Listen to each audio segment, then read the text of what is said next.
আমি গৌতম রায় ভিডিওর আর একটা পর্ব নিয়ে আপনাদের সামনে। আর ভিডিও দেখে যদি একজন মানুষ উপকৃত হন তাহলে মনে করবো আমার ভিডিও করাটা সার্থক। তো এই ভিডিওতে আমার বিষয়বস্তু হচ্ছে আমরা বাঙালিরা, বিশেষ করে আমি তো বাঙালি, বাঙালির মানসিকতা আমি অন্তত জানি। অন্য কোনো জায়গায় গিয়ে বসবাসে সেরকম সুযোগ সুবিধা আমার হয়নি। তো বর্তমান সময়ে আমরা বাঙালিরা কেমন আছি, এটাই হচ্ছে আমার বিষয়বস্তু অন ভিডিও।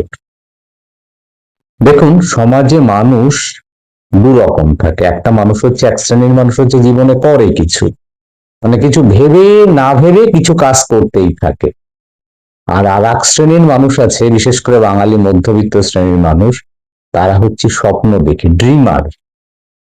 আমি স্বপ্ন দেখে যাব সারা জীবন, বিশেষ করে অনেক সময় টাকার স্বপ্ন দেখব।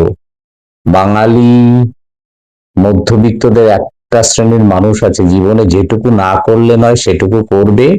অন্য সময় সুযোগ পেলে শুয়ে শুয়ে, ফোন দেখতে দেখতে, ট্রেনে যেতে যেতে, বাসে যেতে যেতে স্বপ্ন দেখবে যে আমি কোনো না কোনো ভাবে, হয় লটারি থেকে, নাহলে আকাশ ফুঁড়ে, কোনো না কোনো আশ্চর্য উপায়ে আমি জীবনে বেশ কয়েক কোটি টাকা পাবো।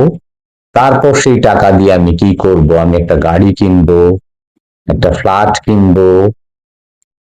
সেই টাকা নিয়ে হিসাব করতে শুরু করে দেবে এবং এতে মস্তিষ্ক থেকে ডোপামিন করতে হবে এবং অদ্ভুত রকমের একটা ভালো লাগবে। এটা একটা অনেকটা নেশার মতন। মানুষ কেন নেশা করে? নেশা করলে যে নেশার দ্রব্য খেতে খুব ভালো লাগে তা তো নয়। নেশার করার পর স্বপ্নটাকে অনেকটা বাস্তবায়িত মনে হয়, মনে হচ্ছে এটা বাস্তবের মধ্যে। যারা নেশা করে যা ভাবে মনে করে সেটাই আমি করতে পারছি। তো বাঙালিরাও অনেকটা এইরকম, যে স্বপ্ন দেখলে একটা অদ্ভুত আনন্দ লাভ করে। জীবনে কিছু অ্যাচিভ করতে পারলে যতটা, অতটা আনন্দ না হলে তার খানিকটা অংশ হয়। তার ফলে তেড়ে ফুড়ে পরিশ্রম করব, জীবনে আমি একটু কিছু করে ছাড়বো, করেঙ্গে ইয়া মরেঙ্গে, ডু অর ডাই, সেই মানসিকতা আর থাকে না। ওই স্বপ্নের মধ্যে দিয়ে খানিকটা হলেও সে মনে করেন কিছু একটু অ্যাচিভ করে ফেলেছি, যে আমি 10 কোটি টাকা পেয়েছি লটারিতে, আমি বিশাল বড় ফ্ল্যাট কিনেছি বিভিন্ন শহরে, বড় বড় রেস্টুরেন্টে খেতে যাচ্ছি, আমার একটা এসইউভি গাড়ি হয়েছে, আমি একটা ফার্ম হাউস করেছি। এইটা করলে দৈনন্দিন জীবনের যে ক্লান্তিকর জীবনযাত্রা, বাঙালিদের জীবনযাত্রা তো অনেকটা ক্লান্তিকর। এক সরকারি চাকরির উপর নির্ভরশীল বাঙালি, শিল্প ব্যবস্থার দিকে যায় না। সবাই মনে করে আমি সরকারি চাকরিতে যাব।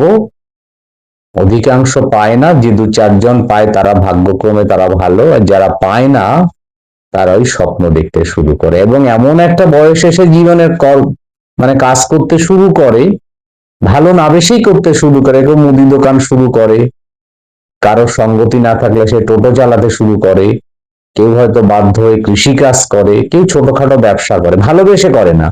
তার জীবনের একমাত্র ভালোবাসা ছিল যে আমি সরকারি চাকরি হব, কিন্তু সে আর সরকারি চাকরি হতে পারেনি।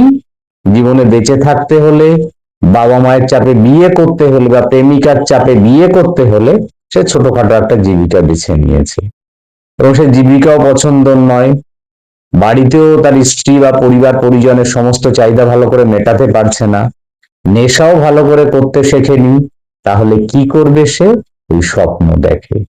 এই স্বপ্ন কিন্তু তার বাস্তব জীবনের স্বপ্নকে চিরতরে নষ্ট করে দেয়। এই জন্য এইরকম স্বপ্ন দেখা যে কোনো ড্রাগ অ্যাডিকশনের থেকে আরো বেশি ভয়ঙ্কর। কিছু করতে হবে, সে যত খারাপ হোক।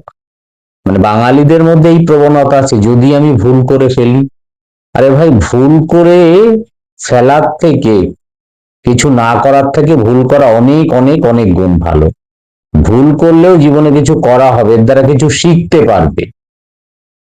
রবীন্দ্রনাথ ঠাকুরের কথা মনে পড়লো। রবীন্দ্রনাথ ঠাকুর একটা কথা বলেছিলেন যে 7 কোটি সন্তানের হে মুগ্ধা জননী, রেখেছে বাঙালি করে মানুষ করনি। রবীন্দ্রনাথ ঠাকুরও কিন্তু বাঙালিদের মানুষ মনে করেননি, তার আক্ষেপ ছিল। এই জন্য বলেছিলেন, ইহার চেয়ে হতেন যদি আরব বেদুইন। বাঙালিদেরকেই বদনাম ঘোচাতে হবে। এবার বাঙালি অদ্ভুত আত্মতুষ্টিতে ভোগে, আমরা খুব সংস্কৃতি সম্পন্ন জাতি, আমরা ভারতবর্ষের মধ্যে উন্নত জাতি, অন্যদেরকে উড়ে মেরো বলে হেয় করি আমরা। আসলে বাঙালিদের মধ্যে কিছু মানুষ খুবই উন্নতি খুব উন্নত স্থানে আরোহণ করেছেন। রবীন্দ্রনাথ ঠাকুরের কথা বলবো, ঋষি বঙ্কিমচন্দ্র চট্টোপাধ্যায়ের কথা বলবো, নেতাজি সুভাষচন্দ্র বসু, বিবেকানন্দ, এরা অনেক উন্নত অবস্থানে গেছিলেন, কিন্তু অধিকাংশ বাঙালি তো একেবারে নিকৃষ্ট। আর এখনকার বাঙালি না পাচ্ছে সরকারি চাকরি, না করতে পারছে ব্যবসা, না করতে পারছে মুটেগিরি, বাধ্য হয়ে হয়তো টোটো চালক হচ্ছে বা ছোটখাটো মুদির দোকান দিচ্ছে। এই মুটেগিরি ক্ষেত্রে একটা কথা মনে পড়লো, আপনার বড় বাজারে যদি কেউ কখনো যান, দেখবেন যত মুটে আছে যারা দিনে 2-3 হাজার টাকা ইনকাম করে, মানে মাসে 1 লক্ষ টাকার কাছাকাছি, সব দেখি ভাগলপুর, বিহার, মানে বিহারের ভাগলপুর, ঝাড়খণ্ড, মধ্যপ্রদেশ, উত্তরপ্রদেশের লোক এবং উড়িষ্যার লোকও। একজন বাঙালিও নেই। যত লরিতে মাল আপলোডিং হচ্ছে সব বাইরের লোক, যারা মাসে লক্ষাধিক টাকা আয় করেন, সামান্য একটা ফুটপাতে শুয়ে থাকেন, একদম নিম্ন স্তরে জীবনযাত্রা অতিবাহিত করেন, কিন্তু আয় করেন লক্ষাধিক টাকা। আর বাঙালিরা এই মাল কিন্তু আপলোডিং, মানে ডাউনলোডিং, অর্থাৎ লরি থেকে নামাচ্ছে কিন্তু বাঙালিরাই, গ্রামের মুটে মজুরেরা। তারা কিন্তু দিনে 500 টাকা রোজগার করতে পারছে না। আর বড় বাজারে যারা আছে, যে সমস্ত শ্রমিকেরা আছে, তারা কিন্তু লক্ষাধিক টাকা মাসে আয় করছে। কারণ কলকাতার মানুষ বুঝে গেছে যে কলকাতায় যে সমস্ত বাঙালিরা আছে তারা পরিশ্রম করতে পারে না, এই জন্য তারা শ্রমিক আনছে বিহার থেকে, ভাগলপুর থেকে, উড়িষ্যা থেকে, উত্তরপ্রদেশ থেকে। বাঙালির এই পরিশ্রম বিমুখ মানসিকতা ত্যাগ করতে হবে, এটা কিছু করতে হবে, যা হোক কিছু করতে হবে। সবাই যদি সরকারি চাকরির দিকে তাকিয়ে থাকে, কে চাষ করবে, কে ব্যবসা করবে? এই জন্য ভারতবর্ষের অন্যান্য অনেক জাতি, গুজরাটি, পাঞ্জাবি, মারাঠি, এমনকি দক্ষিণ ভারতের অনেক মানুষ ব্যবসা বাণিজ্যে অনেক অনেক অনেক এগিয়ে গেছে। তারা বাঙালি ছেলে মেয়েদের কাজে রাখছে। আর আমরা সারা জীবন হাপিত্যেশ করে বসে থাকি, কবে একটা সরকারি চাকরি ছিড়বে, এবং আমাদের মানসিকতা একবারে আষ্টে পৃষ্ঠে জড়িয়ে গেছে। এই জন্য বাঙালিও আস্তে আস্তে অধপথে যাচ্ছে। আগে বাঙালির কথা বললে ভারতবর্ষ সবাই উঠে দাঁড়াতো, শ্রদ্ধা করত, এখন কিন্তু করে না। তার মধ্যে বাঙালিরই কূপমণ্ডূক মানসিকতা আছে। এই জন্য বাঙালিদেরকে বলবো, ওঠো, জাগো। বিবেকানন্দই কথা বলেছিলেন, আমি আবার স্মরণ করিয়ে দিচ্ছি সেই মহান পুরুষের কথা, ওঠো, জাগো, লক্ষ্যে পৌঁছানো না পর্যন্ত থেমো না। অতএব শুধু সরকারি চাকরির দিকে তাকিয়ে থেকো না, যা হোক কিছু করো, জীবনে কিছু তো করো। আর ওই ড্রাগ অ্যাডিকশনের মতন শুধু শুয়ে শুয়ে স্বপ্ন দেখো না। অতএব যদি ভালো লাগে দয়া করে সাবস্ক্রাইবার করুন, ঘন্টা বাজিয়ে দিন, লাইকের ঘন্টা বাজিয়ে দিন। ভালো থাকুন।